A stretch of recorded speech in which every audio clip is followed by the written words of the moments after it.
para salvación, en otros para edificación.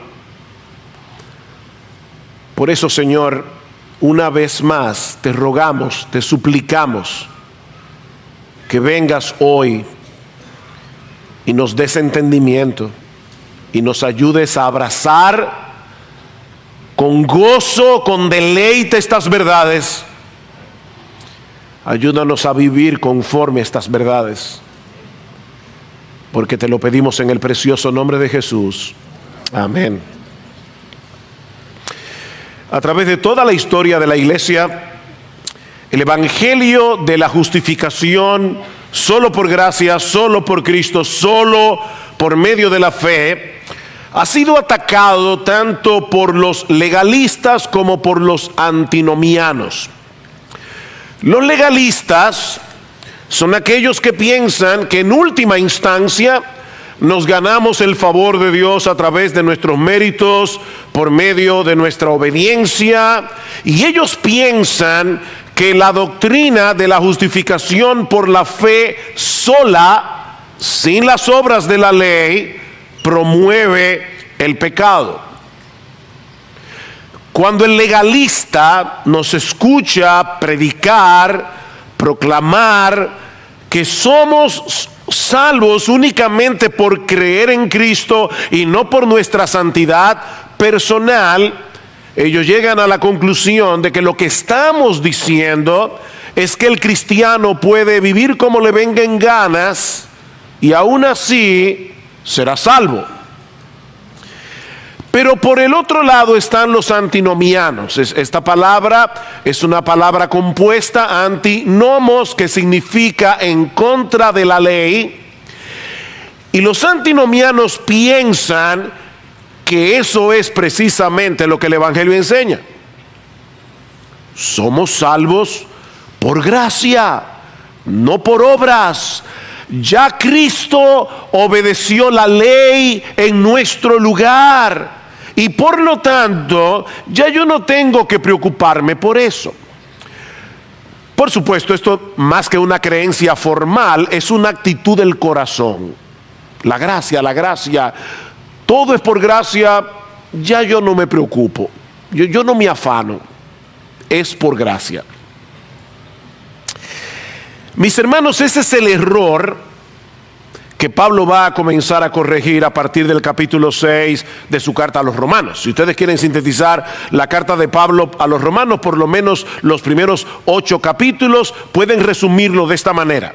1:18 a 3:20, el tema es condenación. 3:21 a 5:21, el tema es justificación. 6 al 8, santificación. Ese es el resumen de la carta de Pablo a los romanos, los primeros 8 capítulos. Condenación, justificación, santificación. Al final del capítulo anterior, que consideramos la semana pasada, Pablo concluye diciendo que donde abundó el pecado, ¿qué dice Pablo? Sobreabundó la gracia. Era para ver si estaban despiertos. Donde abundó el pecado, sobreabundó la gracia. Bueno, la conclusión, que parece más lógica para los antinomianos, es que debemos pecar más para que podamos ver brillar la gracia con más esplendor. Noten otra vez el versículo 1. ¿Qué diremos entonces? ¿Continuaremos en pecado para que la gracia abunde? ¿Ven el punto? O sea, Pablo acaba de decir, donde abundó el pecado, sobreabundó la gracia. Bueno, entonces la conclusión más lógica es, vamos a pecar más para que la gracia abunde más. Mientras más pecamos, mayor gracia. La lógica del evangelio, mis hermanos, es absolutamente diferente. Porque la misma gracia de Dios que perdona nuestros pecados también nos liberta de la esclavitud del pecado para que podamos vivir para Él, para que podamos vivir en santidad. No somos salvos por la fe, más nuestras obras, por la fe, más nuestros méritos, por la fe, más nuestra obediencia a los mandamientos de Dios. No, es solo por gracia, es solo por Cristo, es solo por medio de la fe. Pero mis hermanos, todo aquel que es justificado también es santificado. La santificación es el resultado de la justificación, De ahí la reacción, yo diría casi emocional de Pablo cuando dice en el versículo 2, de ningún modo. Y esa es una expresión muy fuerte en el texto griego. Yo creo que de ningún modo no expresa exactamente lo que ese texto dice, pero es como de ninguna manera, eso es imposible, eso es una incongruencia absoluta. El que no está siendo santificado nunca ha sido justificado. Mis hermanos y aquellos que son miembros de Iglesia Bíblica del Señor Jesucristo, mira, tú puedes tener 25 años, 30 años en la membresía de esta iglesia. Si tú no estás siendo santificado, tú nunca fuiste justificado y vas camino al infierno con todo y tu membresía. Eso es básicamente lo que Pablo nos enseña en este pasaje. Porque la fe que salva nos une a Cristo. La unión con Cristo es el centro de este texto. De hecho, me vi tentado a titular este sermón de esa manera: nuestra unión con Cristo. Porque es de eso que habla este pasaje. La fe que salva nos une a Cristo. Y debido a esa unión con Cristo, somos progresivamente transformados por el poder del Espíritu para que cada vez más nos parezcamos más a Él y menos a nosotros. Eso es básicamente lo que Pablo nos enseña en este pasaje. Y precisamente quiero comenzar. Mi primer encabezado es hablando acerca de nuestra unión con Cristo, porque si no entendemos esa parte, no vamos a entender todo lo demás. Dios nos ha unido a Cristo desde el instante en que creímos en Él. Vean una vez más los versículos 1 al 3. ¿Qué diremos entonces? ¿Continuaremos en pecado para que la gracia abunde? De ningún modo. Nosotros que hemos muerto al pecado, ¿cómo viviremos aún en él? ¿O no sabéis que todos los que hemos sido bautizados en Cristo Jesús, hemos sido bautizados en su muerte? Esta tarde, como ya se avisó, vamos a tener un bautismo en nuestra iglesia, así que vamos a tener la oportunidad de ver un ejemplo en vivo de lo que Pablo nos está enseñando en este texto. Todo verdadero cristiano debe bautizarse. Ahora, ¿qué es lo que el bautismo simboliza? Mis hermanos, lamentablemente, muchos ven el bautismo en función de nosotros. ¿Qué significa el bautismo? Bueno, que yo he creído en Cristo y por lo tanto ahora yo estoy dando testimonio público de mi fe. Y es verdad que en el momento en que una persona se bautiza, está dando testimonio público de su fe en el Señor Jesucristo. Pero lo que el bautismo simboliza no es lo que nosotros hacemos al creer, sino lo que Dios hizo al unirnos a Cristo por el poder de su Espíritu Santo. Es por eso, mis hermanos, que todos los verbos que están en los versículos 3 al 7, todos están en voz pasiva. Y como yo sé que algunos hace mucho que pasaron por el colegio, déjenme recordarles que en la voz pasiva el sujeto recibe la acción del verbo. Él es pasivo. Él recibe la acción. Vean una vez más, versículo 3. ¿O no sabéis que todos los que hemos sido bautizados en Cristo, hemos sido bautizados en su muerte? Por tanto, hemos sido sepultados con Él por medio del bautismo para muerte, a fin de que como Cristo resucitó de los muertos por la gloria del Padre, así también nosotros andemos en vida nueva.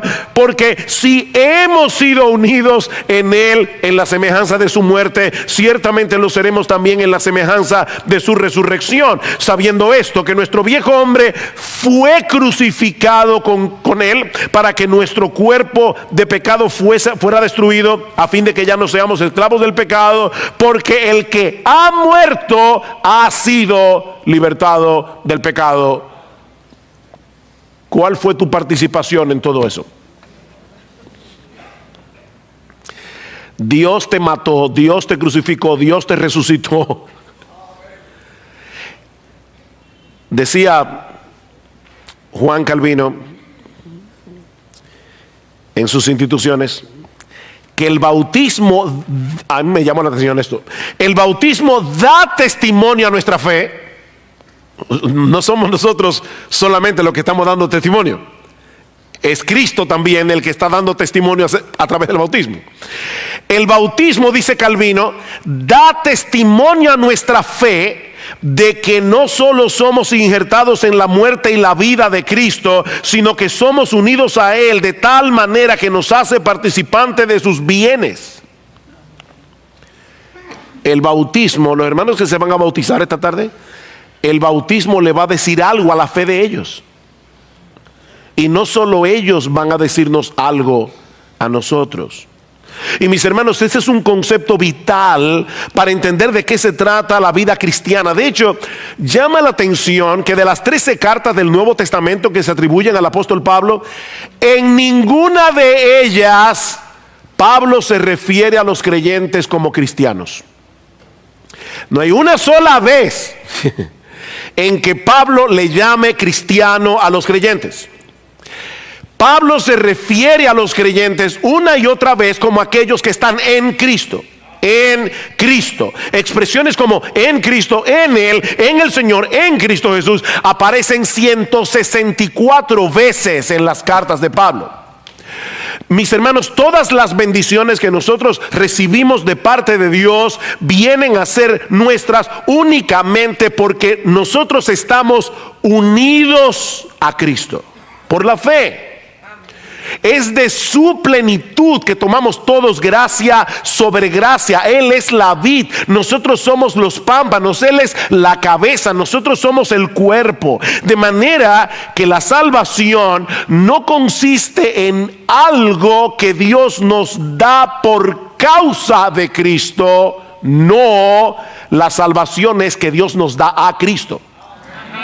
No es algo que se nos da por lo que Cristo hizo, es que Dios nos da a Cristo mismo para que habite en nosotros por su Espíritu. Pablo dice en 1 Corintios capítulo 1 versículos 30 al 31, mas por Él, refiriéndose a Dios el Padre, estáis vosotros en Cristo Jesús, el cual nos ha sido hecho por Dios sabiduría, justificación, santificación y redención, para que como está escrito, el que se gloría, gloríese en el Señor. Por Él estáis en Cristo. Por supuesto, esta unión es un misterio.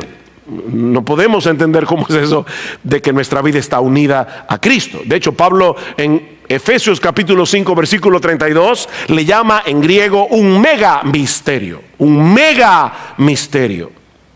Pero es una realidad que todo cristiano debe entender y que todo cristiano debe abrazar con deleite. Una analogía que nos puede ayudar para entender este tema de la unión con Cristo es la del matrimonio, que es la que Pablo usa en Efesios capítulo 5. En Efesios 5, luego de citar Génesis capítulo 2, de que el hombre dejará a su padre y a su madre y se unirá a su mujer y los dos serán una sola carne, Pablo dice: grande es este misterio, mas yo digo esto respecto de Cristo y de la iglesia, no del hombre y de la mujer, sino de Cristo y de la iglesia, porque la unión en el matrimonio del hombre y de la mujer es una parábola viviente de la unión de Cristo con su iglesia. Este viernes en la noche se casaron dos hermanos, Eric y Yanni,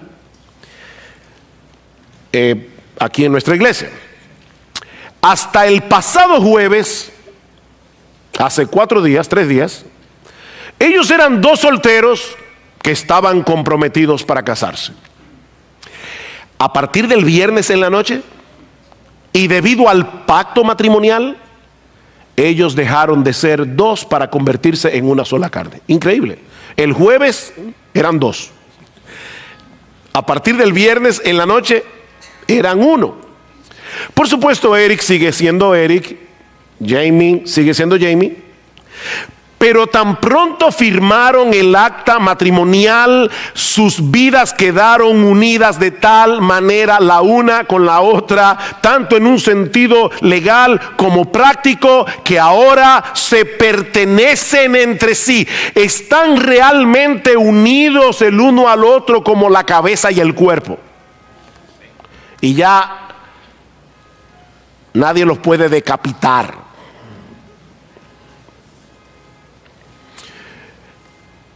Ahora noten algo, eso no depende de lo que sienta el uno por el otro. Eso depende del pacto que ellos hicieron delante de Dios y de los hombres. Si dos esposos se están llevando bien, que es lo que debería ser, ¿verdad? Ellos van a demostrar esa unidad en una forma tangible. Pero si en algún momento esa relación llega a enfriarse, ¿saben qué? Siguen siendo uno, como quiera.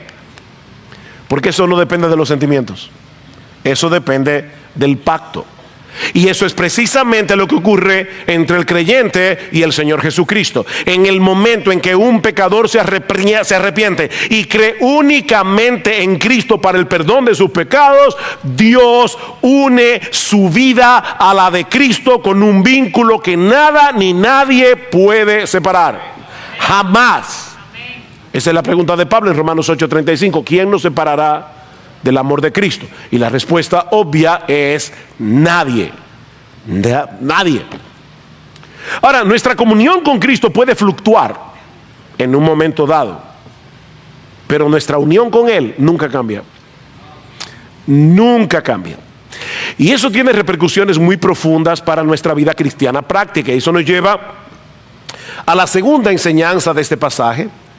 Y es que por causa de nuestra unión con Cristo hemos muerto al pecado. Hemos muerto. Si ustedes pusieron atención a la lectura de este pasaje cuando Sigfrido la leyó, seguramente se habrán dado cuenta de las veces que Pablo nos dice en este pasaje que hemos muerto con Cristo. En el versículo 2 dice que hemos muerto al pecado. En el versículo 3 que hemos sido bautizados en su muerte. En el versículo 4 que fuimos sepultados con Él por medio de su muerte en el bautismo para muerte. En el versículo 5 que hemos sido unidos a Él. La Reina Valera del 60 tiene ahí una mejor traducción. Dice que fuimos plantados, que fuimos injertados en Él en la semejanza de su muerte. En el versículo 6 dice que nuestro viejo hombre fue crucificado con Él. Y luego menciona la palabra muerte o morir en los versículos 7, 8, 9, 10 y 11. El énfasis es más que evidente. Si tú eres cristiano, tu antiguo yo, descendiente de Adán, el que era un rebelde contra Dios, ha muerto. Nota luctuosa. Tu antiguo yo ha muerto. Eso quiere decir que ya Dios no te trata como un pecador culpable, porque el antiguo yo que cometió todos esos pecados en rebeldía contra Dios, lo ejecutaron, fue ejecutado y fue reemplazado por un nuevo tú, cuya vida está escondida en Cristo. Es por eso que ya no hay condenación para aquellos que están en Cristo Jesús, dice Pablo en Romanos capítulo 8, versículo 1. Ya no hay condenación.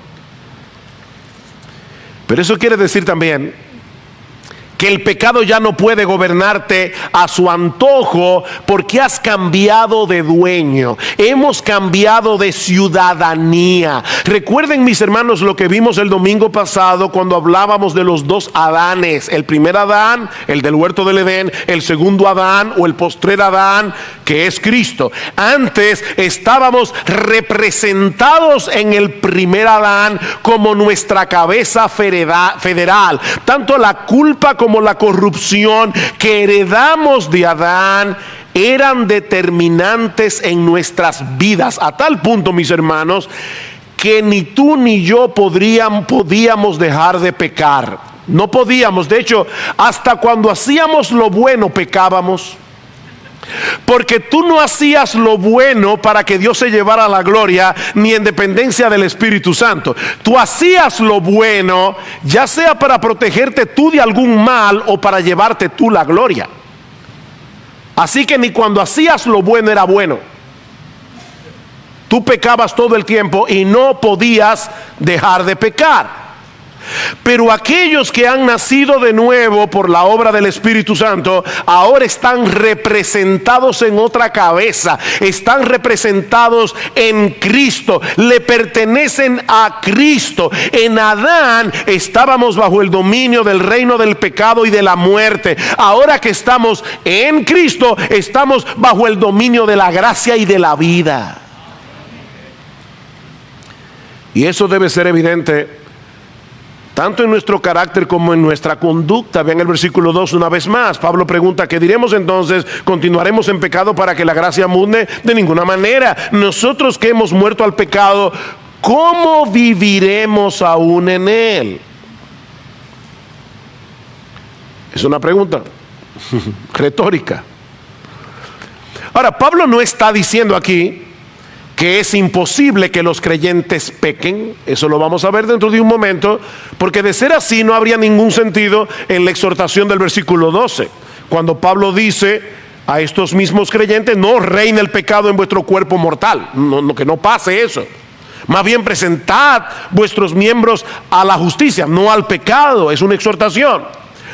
Lo que él está diciendo es que es una incongruencia moral que un creyente continúe viviendo una vida dominada por el pecado.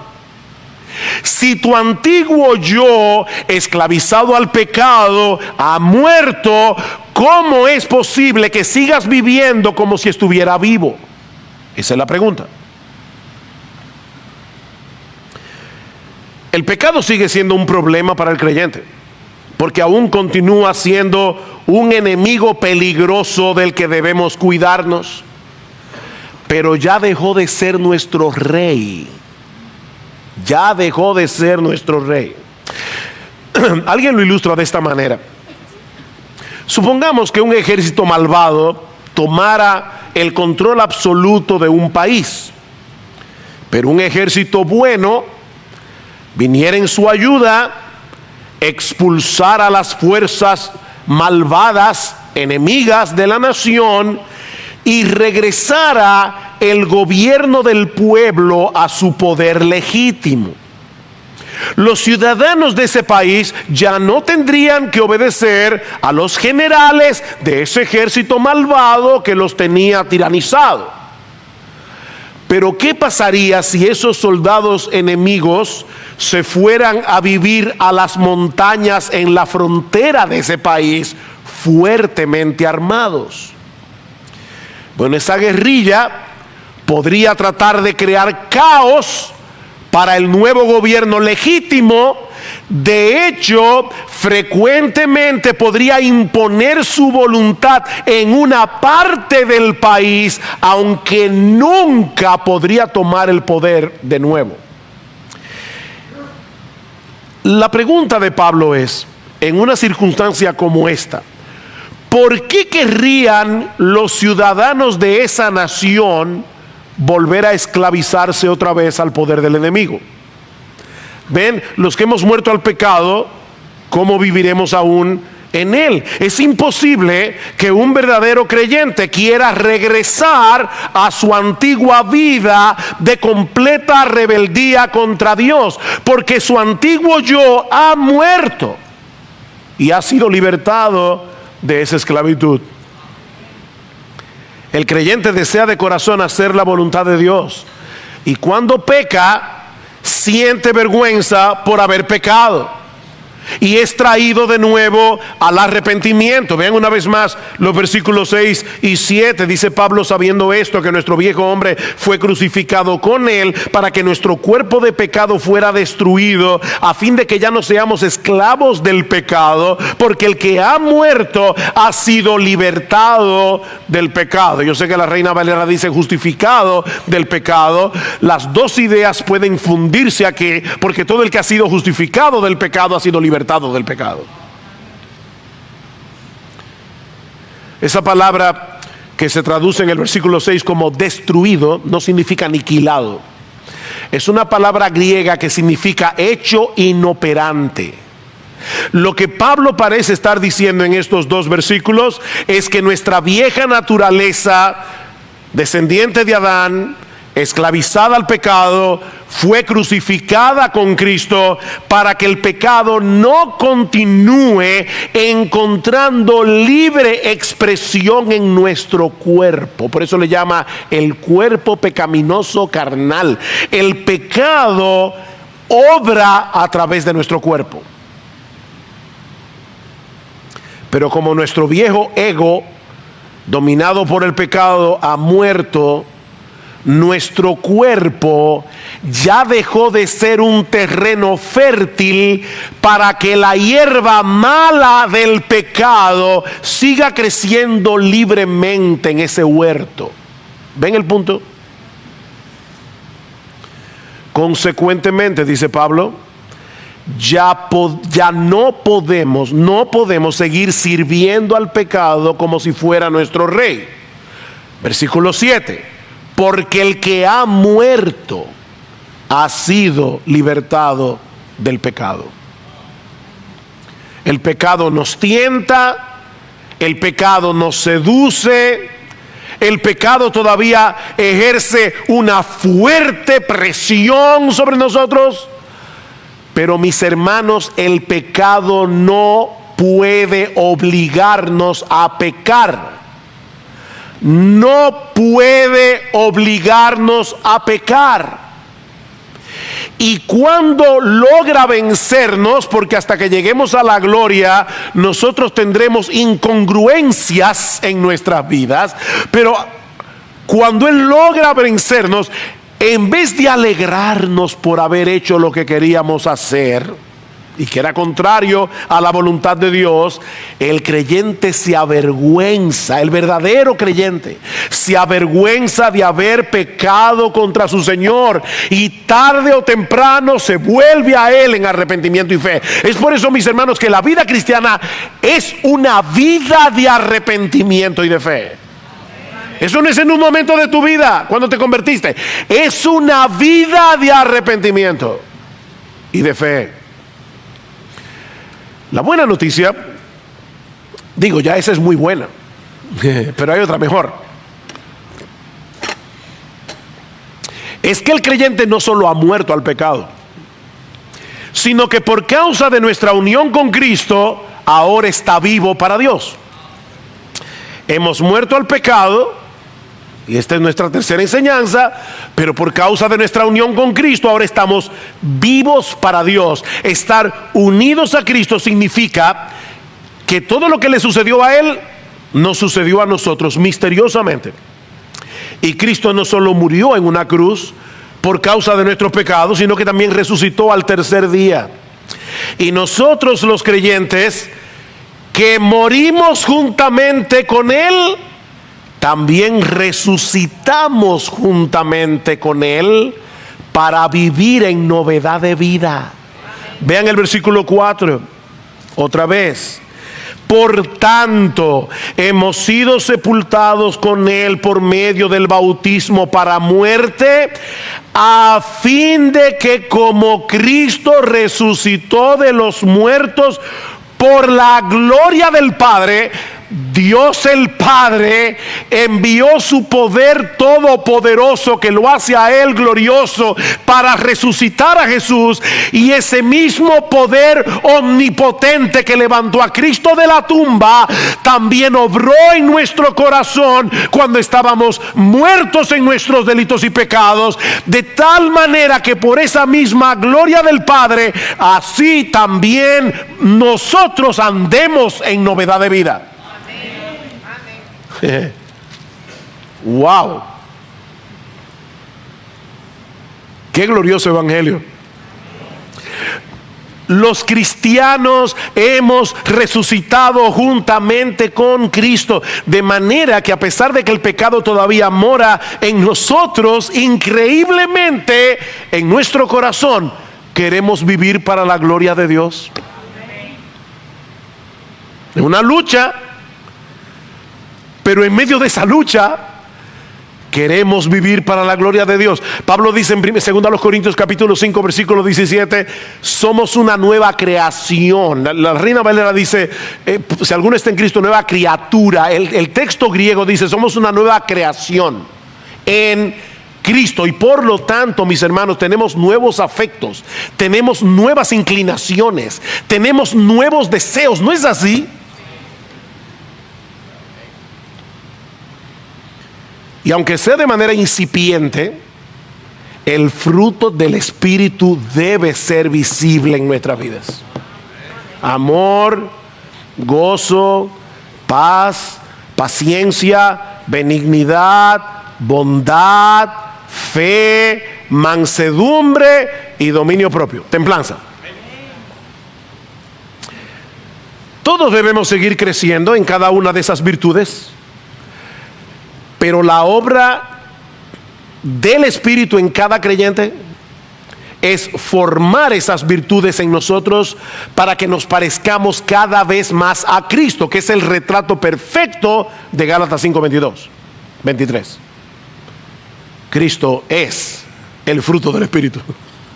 Ese es su carácter. ¿Sabe lo que eso nos enseña, mis hermanos? Que el cristiano no se distingue primariamente por lo que no hace. Hay personas que piensan en la santidad en función de lo que no hace. Yo no hago esto, yo no voy aquí, yo no voy allá. No, mis hermanos. Lo que distingue al cristiano son las cosas que hace, con el deseo expreso de que Dios sea glorificado en su vida y otros sean beneficiados. Eso es lo que distingue a un cristiano. Seguimos teniendo una lucha porque vivimos para Dios en un cuerpo pre-resucitado y pre-glorificado. Nosotros todavía no hemos resucitado, todavía no hemos sido glorificados, pero aguardamos la llegada de aquel día en que nuestros cuerpos sean glorificados, todas las células cancerosas del pecado sean eliminadas, de modo que podamos vivir para Dios sin impedimento en un cuerpo sin pecado. Amén. Versículo 5. Porque si hemos sido unidos a Él en la semejanza de su muerte, me encanta esta frase, ciertamente lo seremos. Hay una certidumbre en eso. Ciertamente lo seremos también en la semejanza de su resurrección. Tú puedes estar absolutamente seguro de eso. Versículo 6. Sabiendo esto, otra vez certeza, que nuestro viejo hombre fue crucificado con Él para que nuestro cuerpo de pecado fuera destruido, a fin de que ya no seamos esclavos del pecado. De nuevo, Pablo está diciendo, no podemos seguir sirviendo al pecado porque ahora tenemos otro dueño. Versículo 9. Sabiendo que Cristo, habiendo resucitado de entre los muertos, no volverá a morir, ya la muerte no tiene dominio sobre él, porque en cuanto él murió, murió al pecado de una vez para siempre, pero en cuanto vive, vive para Dios. Así también vosotros consideraos muertos para el pecado, pero vivos para Dios en Cristo Jesús. Amén. Vivos para Dios. La muerte de Cristo es un evento único e irrepetible. pero el resultado de su resurrección permanece para siempre. Él murió en un punto de la historia, pero ahora está vivo para Dios. Y así seguirá siendo por los siglos de los siglos. Bueno, lo que Pablo está diciendo aquí es que de la misma manera los cristianos en un momento murieron al pecado, al momento de la conversión, pero ahora viven para Dios por el resto de sus días, aguardando la esperanza de que la muerte no podrá retenerlos. Resucitaremos en gloria y serviremos a nuestro Dios por los siglos de los siglos. Ven, hermanos, hay una conexión aquí entre nuestra vida presente y nuestra vida futura. Déjeme ponerlo de esta manera. Es como si la vida venidera ya hubiera invadido este mundo en el momento en que Cristo inauguró su reino en su resurrección. Y nosotros, los cristianos, ya tenemos un pie en la otra vida. Este mundo está preñado de la vida venidera. Y Pablo dice en Hebreos que nosotros los cristianos ya estamos gustando los bienes de esa vida. Porque ahora tenemos vida eterna. No es que la vamos a tener. Ahora tenemos vida eterna. ¿Y saben lo que es la vida eterna?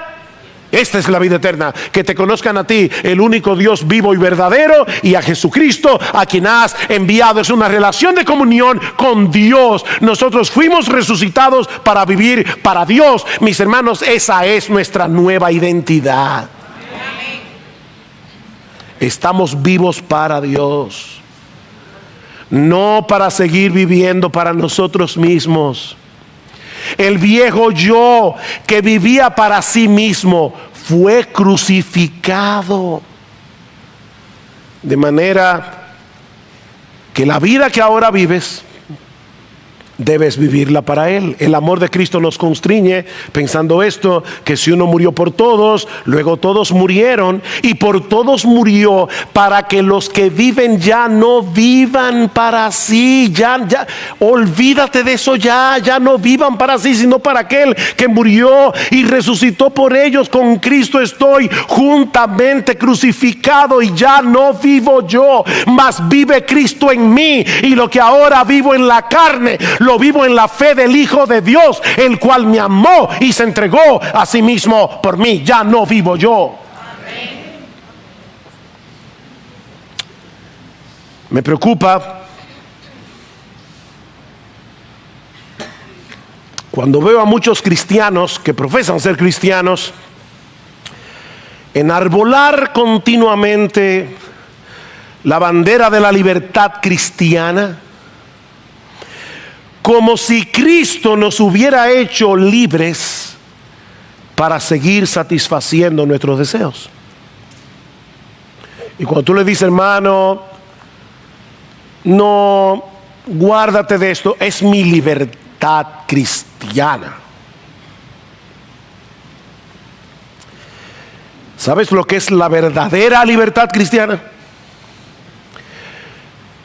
Cristo nos hizo libres al precio de su sangre para que podamos decirle que no a nuestros deseos pecaminosos, e incluso para que podamos restringirnos de cosas que, aunque son legítimas, pueden hacerles daño a nuestras almas o pueden dañar las almas de otros. Eso es libertad cristiana, verdadera libertad.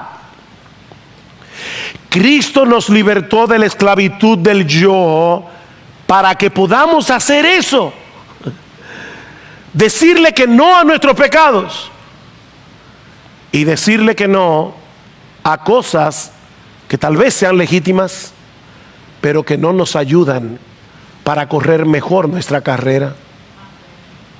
Y yo confío en que en tu corazón y en tu conciencia tú sabes cuáles son esas cosas.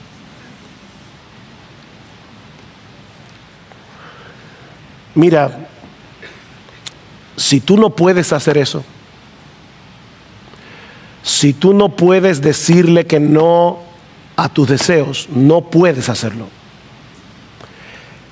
La razón es que aún sigues siendo esclavo de tu viejo yo, lo que quiere decir que tú no eres cristiano.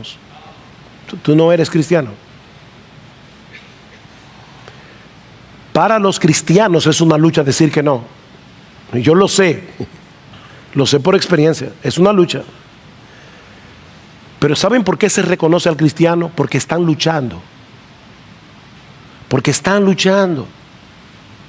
Y cuando se caen, vuelven y se levantan en arrepentimiento y regresan al campo de batalla para seguir peleando. Es eso lo que identifica a un verdadero cristiano. ¿Y sabes cuál es la clave para pelear bien esta batalla? Eso me lleva a mi cuarta y última enseñanza de este pasaje. Entender nuestra identidad en Cristo y vivir conforme a ella. Los cristianos debemos abrazar, vivir y disfrutar los resultados de nuestra unión con Cristo. Vean una vez más el versículo 11. Así también vosotros consideraos muertos al pecado, pero vivos para Dios en Cristo Jesús. Considérense así, mírense así. Cuando ustedes piensen en ustedes, piensen en ustedes como personas que han muerto al pecado y que resucitaron para Dios. A lo largo de este pasaje, Pablo ha estado insistiendo en que hay cosas que los cristianos debemos saber. ¿Se dieron cuenta? Versículo 3. ¿O no sabéis que todos los que hemos sido bautizados en Cristo hemos sido bautizados en su muerte? Versículo 6. Sabiendo esto, que nuestro viejo hombre fue crucificado. Versículo 9. Sabiendo que Cristo, habiendo resucitado de los muertos, no volverá a morir. Debemos saber eso. Pero ahora Pablo nos dice en el versículo 11, no solo que debemos saber eso, no solo que debemos entender lo que ha sucedido con nosotros por causa de nuestra unión con Cristo, sino que debemos abrazar con gozo los resultados de esa unión. Hemos muerto al pecado, estamos vivos para Dios. A veces he estado en iglesias o conferencias donde se habla del tema de la santidad, y al final del servicio, buenos hermanos, no estoy juzgando al que lo hace, pero buenos hermanos hacen un llamado a los cristianos a volver a consagrar sus vidas a Cristo. Y muchos hermanos vienen al frente. Personalmente, yo no creo que esa práctica produzca ni verdadera consagración ni verdadera santidad en la vida de los cristianos. Y de hecho creo que muchas veces, sin quererlo, se produce cierta manipulación. Vuelvo y repito, sin quererlo, y muchos pasan al frente en ese momento emotivo. Mis hermanos, eso no produce santidad. Lo que produce santidad es que tú te recuerdes día tras día, tras día, tras día, hasta que te mueras, quién eres tú en tu unión con Cristo. Consideraos muertos al pecado. Entiende de una vez por todas que esa es tu identidad. ¿Y sabes por qué Pablo dice eso? Porque él sabe que nosotros tendemos a olvidar quiénes somos en nuestra unión con Cristo, sobre todo en esos momentos en que estamos siendo fuertemente tentados a pecar. Nosotros somos como esos esclavos que fueron libertados durante la guerra de secesión, durante la guerra civil americana.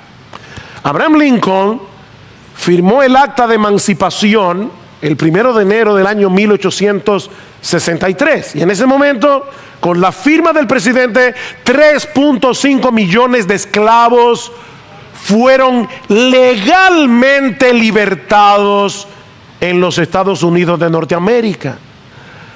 Pero ¿saben qué pasó en la práctica? Que a muchos de esos hombres y mujeres les resultaba difícil asumir su nueva identidad de hombres libres, y cuando escuchaban de nuevo la voz de sus amos, temblaban. Eran libres legalmente, pero es como si estuvieran esclavizados todavía en el corazón. Mis hermanos, eso es exactamente lo que pasa con muchos cristianos en medio de la tentación. Se nos hace difícil recordar nuestra nueva identidad en Cristo. Y si en tu vida pasada tuviste alguna adicción, ya sea a la comida, al alcohol, al cigarrillo, a las drogas, a la pornografía, a cualquier cosa, al juego, mi hermano, tú debes entender que Cristo te libertó de esa esclavitud. Cristo te libertó, pero esas sustancias o esas actividades siguen allí, no se han evaporado del mundo. Y debido a tu vida pasada, debes entender que tú generaste una debilidad, generaste un apetito particular por esas cosas, y vas a tener que mantener una vigilancia continua y alejarte lo más posible de todas ellas. Pero fuiste libertado.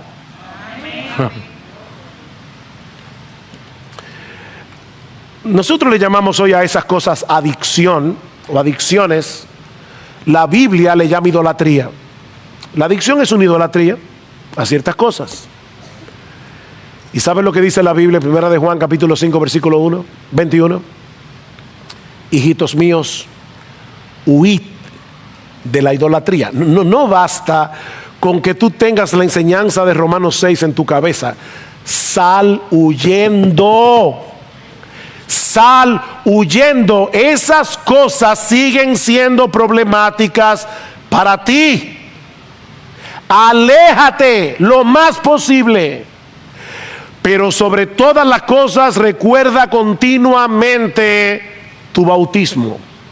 Recuerda lo que esa ceremonia dice acerca de tu nueva realidad en Cristo. Estamos unidos a Él por la fe, y debido a esa unión hemos muerto al pecado y estamos vivos para Dios. Eso es una realidad. Hemos muerto y estamos vivos. ¿Qué debemos hacer ahora? Versículo 12. Por tanto, aquí está la conclusión: no reine el pecado en vuestro cuerpo mortal, para que no obedezcáis sus lujurias, ni presentéis los miembros de vuestro cuerpo al pecado como instrumentos de iniquidad. ¿Ustedes creen que en la iglesia de Roma no habían ex adictos a algo? Esa era una sociedad pagana llena de vicios. Y Pablo les está diciendo: ya no presenten vuestro cuerpo mortal para obedecer sus lujurias, ni presentéis los miembros de vuestro cuerpo al pecado como instrumento de iniquidad, sino presentaos vosotros mismos a Dios como vivos de entre los muertos, y vuestros miembros a Dios como instrumentos de justicia.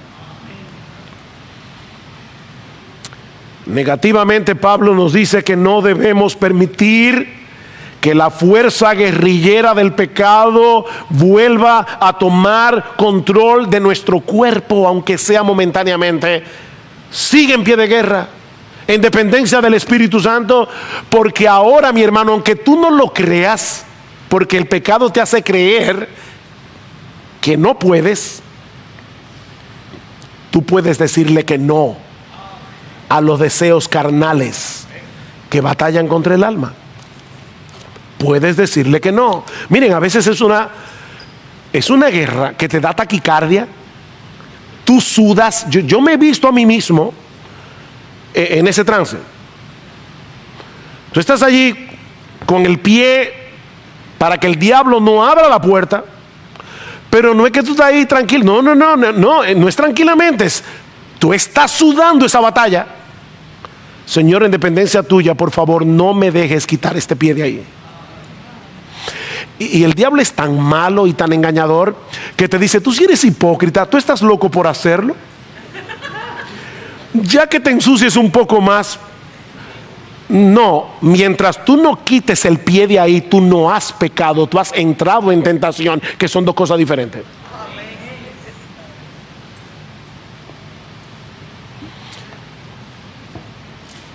Si has caído, arrepiéntete. Arrepiéntete, confía en la promesa del perdón divino y vuelve a correr la carrera. Mi hermano, no te dejes paralizar por tus fracasos pasados, porque esos fracasos no redefinen lo que ahora eres en Cristo. Y recuerda que algún día esa lucha terminará. Algún día esa lucha terminará. Yo sé que tú estás peleando, yo sé que no es fácil, pero estás en el ejército del vencedor. Pero mientras tanto sigue peleando. Sigue peleando. Ahora, no basta con este aspecto negativo de la santidad. Positivamente, dice Pablo, debemos poner nuestras vidas al servicio de Dios, reconociendo que estamos vivos por causa de Él, para vivir para Él y para servirle a Él. Recuerden, mis hermanos, eso es lo que caracteriza a un cristiano. No es lo que no hace, es lo que hace. Es lo que hace.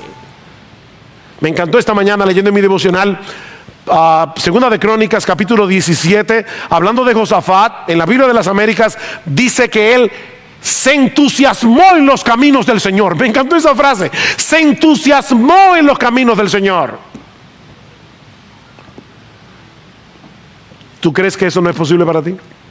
Entusiasmarte en el camino del Señor.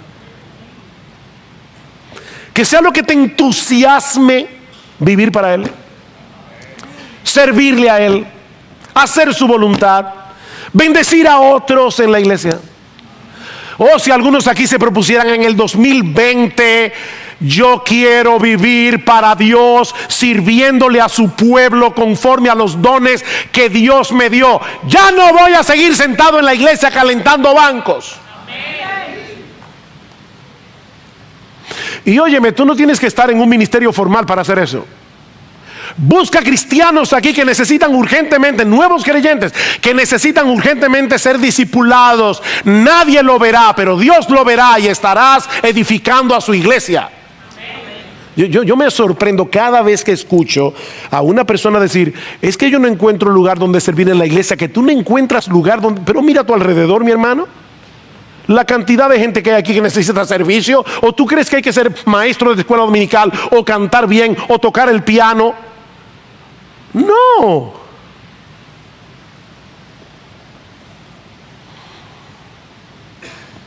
Aquellos que quieren ser útiles en el reino de Dios no tienen tiempo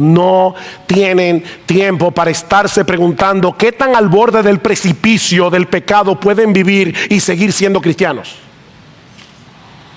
No, ellos quieren estar en buena forma para correr bien esta carrera hasta el final. No porque están tratando de ganarse su salvación, sino porque han entendido lo que significa vivir en el reino de la gracia. Eso es gracia. Lo otro es una desgracia. Ampararse en la gracia para vivir como te dé la gana, eso no es gracia, eso es una desgracia. Versículo 14. Porque Pablo cierra su argumento aquí. El pecado no tendrá dominio sobre vosotros, pues no estáis bajo la ley, sino bajo la gracia. ¿Ven? La gracia no es para que peques, es para que no peques. Wow, miren, yo creo que la mejor explicación de ese texto está en Romanos 7, 4 al 6. Pero yo no puedo buscarlo por causa del tiempo. Pero vean en su casa, Romanos 7, 4 al 6. O mejor, Romanos 7, 1 al 6. Es la mejor explicación de ese texto. Ahí dice claramente que nosotros morimos al marido que teníamos. Un nuevo marido nos resucitó para que vivamos para Él y demos frutos para Dios. Estar bajo la ley es estar bajo la obligación de cumplir la ley. Toda criatura de Dios tiene que cumplir la ley, pero no tenemos la capacidad de hacerlo. No la tenemos. Es por eso que estar bajo la ley es estar bajo condenación, porque no podemos obedecer la ley. Es estar bajo el poder del pecado, que hace de la ley un motivador para pecar, no para ser más santo. Pablo dice que el pecado en el impío lo estimula a pecar. La ley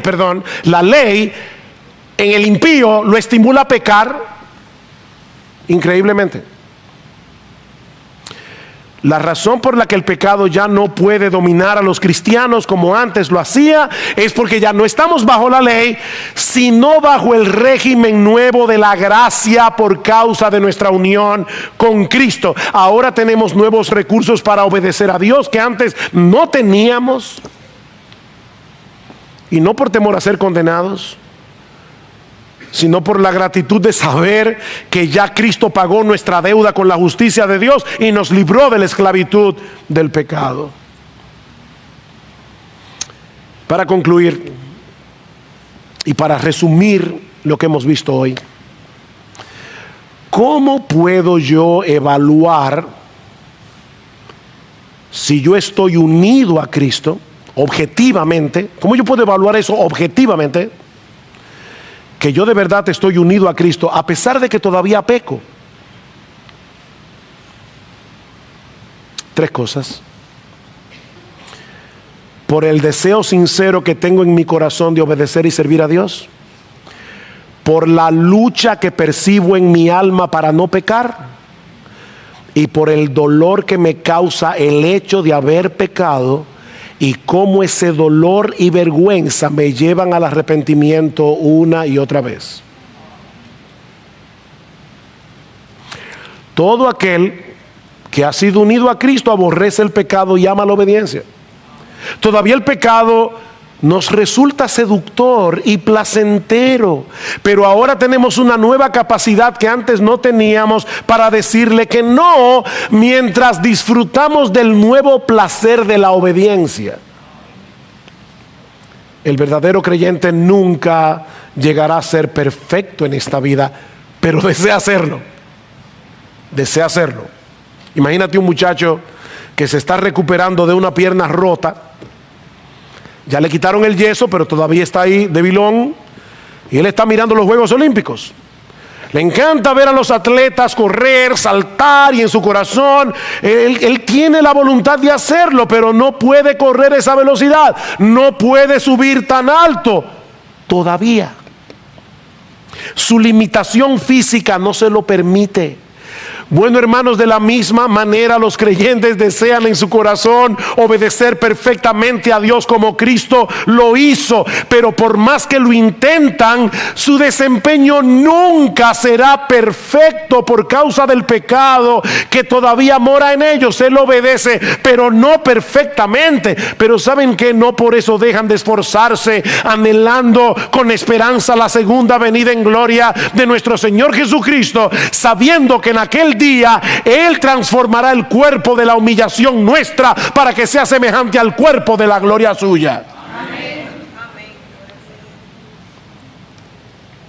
Y ahora yo te pregunto, a ti que profesas ser cristiano, ¿es evidente en tu vida un sincero deseo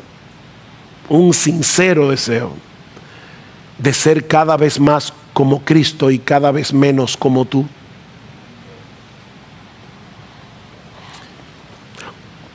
Dime una cosa, en el fondo de tu corazón, ¿anhelarías poder pecar sin ser descubierto? ¿O el pecado es algo que aborreces sinceramente, aunque todavía te resulte tan seductor? ¿Puedes percibir en ti un deseo genuino de obedecer los mandamientos de Dios, aunque percibes al mismo tiempo la resistencia del pecado que mora en tu corazón para que no lo obedezcas? Hay esa tensión en ti, esa lucha, los deseos de la carne contra el espíritu, los deseos del espíritu contra la carne. ¿Tú entiendes de qué hemos estado hablando aquí? porque lo has vivido en tu experiencia cristiana. Bueno, si es así, dale gracias al Señor. Dale gracias, ampárate una vez más en el Evangelio de Cristo con la esperanza gloriosa de que pronto, muy pronto, estaremos disfrutando de la presencia bendita de nuestro amado, glorioso y hermoso Salvador y Señor, y nuestra lucha habrá terminado para siempre. Amén. Para siempre, wow, para siempre. Pero si no es así, yo te invito en esta mañana a que vengas a Cristo en arrepentimiento y fe, con la disposición a divorciarte de tu vida de pecado. Óyeme, tú no puedes divorciarte de tu vida de pecado, pero ven con la disposición a divorciarte, confiando en Cristo y no en ti para hacer ese divorcio efectivo. Confía únicamente en la vida perfecta de Cristo y en su muerte en la cruz por nuestros pecados.